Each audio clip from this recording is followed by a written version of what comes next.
Today's video is going to be the last video of this chapter, crystal properties. In this video we are going to study Steno's law of constant angle. This is the first law of crystallography. ठीक है, आपको in chapter में सिर्फ और सिर्फ basic 1 question बनता है. जो छोटे छोटे हैं वो तो अलग हैं. जो मेजर 1 मार्क जो आपका बिग मार्क्स का क्वेश्चन बनता है, ठीक है, लॉन्ग आंसर्स में, वो है state the different laws of crystallography. वो इस चैप्टर में और इससे आगे आने वाले चैप्टर में भी हमने कवर किया है. ठीक है, तो काफ़ी छोटा चैप्टर है ये जो यूनिट है, फर्स्ट यूनिट जो है आपकी पूरी फर्स्ट ब्लॉक जो है वो बहुत छोटे छोटे चैप्टर से मिलके हैं और ज़्यादा कुछ क्वेश्चंस भी नहीं बनते हैं उसमें. सिर्फ लॉन्ग क्वेश्चंस 2-4 बन जाते हैं जो बहुत फेमस है, तो उसे पढ़ना इसलिए इम्पोर्टेंट हो जाता है क्योंकि वो काफ़ी इंपॉर्टेंट क्वेश्चंस हो जाते हैं. ठीक है, तो इसमें और अब नेक्स्ट वाली चैप्टर में सारे जो लॉज होंगे उनको बहुत अच्छे से स्टडी करिएगा और उसको डायरेक्टली आपको पूछा जा सकता है, तो उसको लिख लीजिएगा. ठीक है, तो हम स्टार्ट करते हैं स्टीनोज लॉ ऑफ कांस्टेंट एंगल. ये लॉ क्या स्टेट करता है कि अगर हमारे पास एक मिनरल है, उसके डिफरेंट क्रिस्टल्स हैं, ठीक है, the same mineral having the different crystals, अलग अलग क्रिस्टल्स हैं, मतलब अलग अलग टुकड़े मान लीजिए, तो उनके जो कॉरस्पॉन्डिंग फेसेस होंगे उस क्रिस्टल्स के, उनका इक्वल एंगल होगा. मैं एक बार लाइन पढ़ती हूँ. This law states that angle between the corresponding faces on crystals are same for the different crystals of same mineral. Means जो कॉरस्पॉन्डिंग फेसेस होंगे क्रिस्टल्स के वो सेम होंगे अलग अलग क्रिस्टल्स के. ठीक है ना, अगर डिफरेंट क्रिस्टल्स है तो उनके कॉरस्पॉन्डिंग फेसेस सेम रहेंगे. क्यों सेम रहेंगे? क्योंकि वो हैं तो एक ही मिनरल के अंदर से, तो वो आए तो एक ही मिनरल्स में से हैं, इसीलिए उनके जो कॉरस्पॉन्डिंग फेसेस हैं वो सेम रहेंगे. ठीक है, आगे बढ़ते हैं हम. Interfacial angles may be defined as the angle between any 2 adjacent faces. अगर आपको किसी को भी डाउट ना हो, मैं एक बार क्लियर कर देती हूँ. जैसे कि आपकी ये है, आपने पहले भी पढ़ रखा होगा. अगर आपकी 2 पैरेलल लाइंस हैं, ठीक है ना, दिस इज LM और एक transversal T. Wait a minute. अगर आपकी क्या है, ये 2 पैरेलल लाइंस हैं और दिस इज ट्रांसवर्सल T और ये L और M.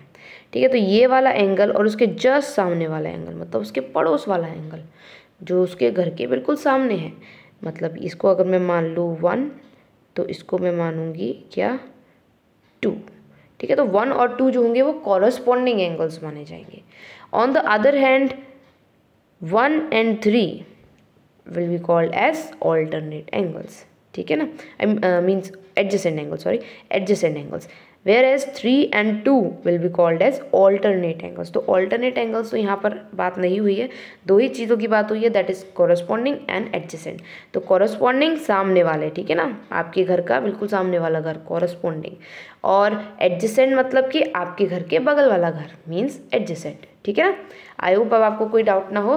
तो इंटरफेशियल एंगल्स कौन से होते हैं? वो एंगल जो कि 2 एडजेसेंट फेसेस के बीच में बनते हैं. लाइक अगर हमारे पास ये एक क्रिस्टल है मान लीजिए, तो ये एक साइड और ये एक साइड, ये दोनों आपस में क्या है, एडजेसेंट है, तो इन दोनों के बीच में बनने वाला एंगल क्या हो जाएगा, इंटरफेशियल एंगल हो जाएगा. ठीक है, तो ये बोल रहे हैं कि इंटरफेशियल एंगल्स आपके वो होते हैं जो 2 एडजेसेंट साइड्स के बीच में बनते हैं, मतलब एडजेसेंट फेसेस के बीच में बनते हैं. Now unit form is the face whose intercept on the axes ABC determines their assumed unit length. The intercept that any face marks on the crystallographic axis are either infinite or small rational multiples of intercepts made by the unit form. इतनी बड़ी सी आपका एक point, इतना बड़ा सा point, और मात्र एक ही चीज़ आपको बोली गई है कि एक जो क्रिस्टल स्ट्रक्चर है उसकी जो आपकी यूनिट्स होती हैं AB, ये इंटरसेप्ट मान लीजिए, और ये इंटरफेशियल एंगल है.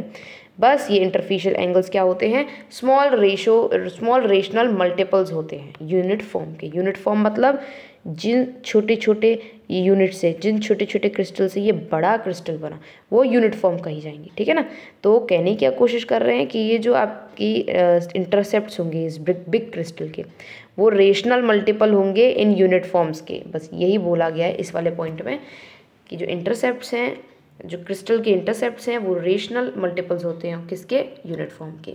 ये सिर्फ आपको ध्यान में रखने की चीज़ है, इससे रिलेटेड कुछ आएगा नहीं, आपको सिर्फ डायरेक्ट पूछा जाएगा कि मार्क द लॉ. क्या पता आपको अगर छोटे मार्क्स में ये देना हो तो आपको कोई भी लॉ उठा के पूछा जा सकता है. अभी आगे आप इंडेक्स वाला, रेशियो इंडेक्स वाला भी पढ़ोगे, स्टीनोज लॉ भी पढ़ोगे, तो उनमें से आपको कोई भी पूछा जा सकता है, तो आपको उसे ध्यान से अच्छे से पढ़ना चाहिए। द लॉ, नेक्स्ट हम पॉइंट पे पढ़ते हैं। The law of rational index states that, अब ये थोड़ा सा आगे आने वाले लॉ का बेसिक दिया गया है कि जो रेशनल इंडेक्स वाला जो लॉ है जिसकी बात अभी मैंने करी, ये क्या स्टेट करता है कि जो इंडेक्सेस होते हैं किसी भी क्रिस्टल फेसेस के वो हमेशा रेशनल नंबर होते हैं and are determined by dividing the intercepts of the parametral plane and clearing fractions. ठीक है, मतलब जो रेशनल इंडेक्सेस होते हैं जिनके बारे में अभी हमने बात करी ABC, तो वो रेशनल नंबर्स के फॉर्म में होते हैं। ठीक है, ओनली रेशनल नंबर्स की फॉर्म में होता है। हम उसको कैसे डिटरमाइन कर सकते हैं? By dividing the intercept of the parametral plane and clearing the fractions. Now next point, crystallographic axes are imaginary reference lines. Crystallographic axes imaginary reference lines होती हैं जिनको आप रेफर करके लेते हो, मीन्स रिप्रेजेंट करते हो, and are generally taken parallel to the intersection edges of major crystal faces। और हम कैसे लेते हैं उनको? पैरेलल लेते हैं। किससे? इंटरसेक्शनल एजेस के पैरेलल लेते हैं। The crystal axis originate from the centre of the crystal and emerges both in vertical and the horizontal direction. मतलब कि सेंटर से निकल के वर्टिकल और हॉरिजॉन्टल दोनों डायरेक्शन में जाते हैं। कौन सी? क्रिस्टलोग्राफिक एक्सिस, जो कि क्या है? Imaginary, they are not real. हम उनको बनाते हैं ताकि हम उनके रिस्पेक्ट में किसी स्ट्रक्चर का दिखा सकें पोजीशन क्या है। ठीक है, वो वर्टिकल है या हॉरिजॉन्टल है, इस तरीके से। Now last point is the prism. Prism के बारे में थोड़ी सी जानकारी कि प्रिज्म क्या होता है। Prism is a face cutting horizontal axis but remaining parallel to the vertical axis. Prism एक ऐसा फेस होता है जो कि हॉरिजॉन्टल एक्सिस पे कट किया जाता है बट वो फिर भी पैरेलल रहता है किसके? वर्टिकल एक्सिस के। It is an open form consisting of 4 faces. Open form होती है जिसके 4 फेसेस होते हैं। हर एक फेस जो है वो पैरेलल होता है वर्टिकल एक्सिस के और कट किया जाता है along the horizontal axis. Prism में क्या होते हैं? 3, 4, 6, 8 या फिर 12 फेसेस होते हैं। मैंने सिर्फ प्रिज्म का ही क्यों दिया? आपकी उस बुक में बहुत सारे स्ट्रक्चर्स का दे रखा है, ठीक है ना। सिर्फ मैंने प्रिज्म का इसलिए दिया क्योंकि प्रिज्म उन सबसे थोड़ा सा ज़्यादा इंपॉर्टेंट है। मैंने कहा it's the most important topic, थोड़ा सा ज़्यादा इंपॉर्टेंट अगर 1 वर्ड में पूछा जाता है तो। ठीक है, तो इसकी जो डेफिनेशन टाइप है उसको पढ़ लीजिएगा अच्छी तरीके से। So with this last point हमने ये चैप्टर कंप्लीट कर दिया है।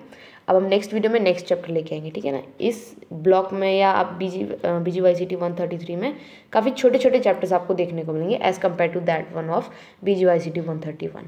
सो शायद से ये आपके लिए थोड़ा सा ईजी रहे क्योंकि इसमें थ्योरेटिकल पार्ट थोड़ा ज़्यादा है, समझने का इतना ज़्यादा नहीं है। तो हम एंड करते हैं इस वीडियो को with this topic. Thank you for watching this video.